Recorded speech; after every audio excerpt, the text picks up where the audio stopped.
Hi friends, বহুত গৰম দিছে কিন্তু নুখুৱাকে থাকিম জানো মই আজি মাছ বনাম বেঙেনা আৰু আলুৰ সৈতে কেনেকৈ বনাম অকমান মছলা দি বনাম দেই গৰম হলেও কি হ'ল খোৱাটো খাবই লাগিব আহক আৰম্ভ কৰো প্ৰথমতে মই এই মাছখিনি ধুনিয়াকে ধুই নিমখ আৰু হালধি সানি ফ্ৰাই কৰি লম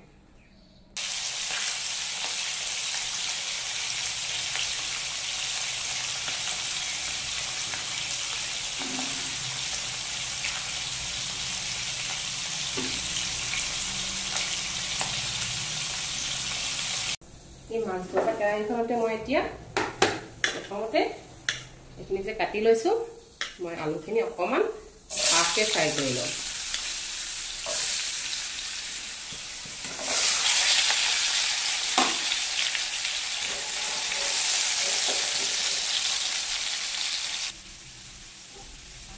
আলুখিনি হৈ গ'ল মছলাটো ফ্ৰাই কৰি দিলো আমি এতিয়া একেখিনি তেলতে या बेंगेना खनि जे काटि थोआ আছে बेंगेना खनि फ्राई কৰি লও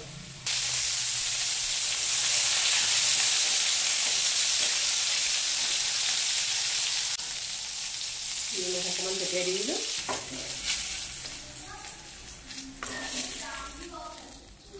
এতিয়া কেৰাহীখনত তেল অকমান দি লওঁ পাঁচফোৰণ কেইটামান অকমান পিঁয়াজ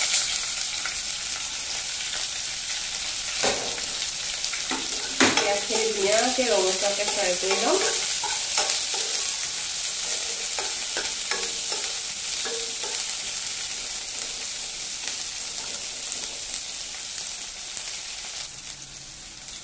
আমি এতিয়া ইয়াত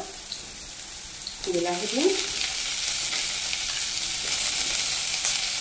লগতে মই দুই জলকীয়া এডোখৰ দি দিছোঁ আৰু লগতে এয়া আদা নহৰু পেষ্ট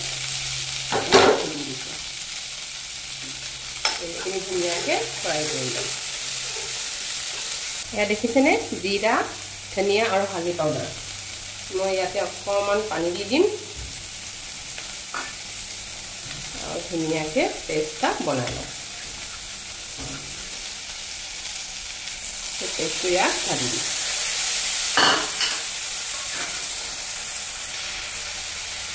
এনেকুৱাতে আমি এতিয়া বেঙেনা আৰু আলুখিনি দি দিম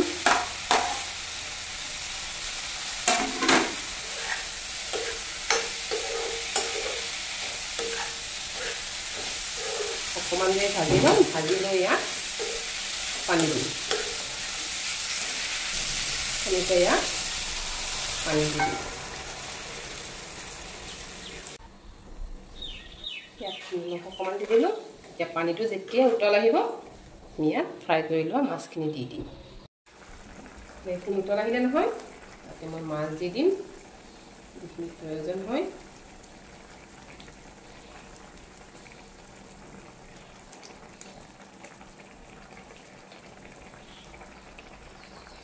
এতিয়া এইখিনি কিছু টাইম ঢাকি দিম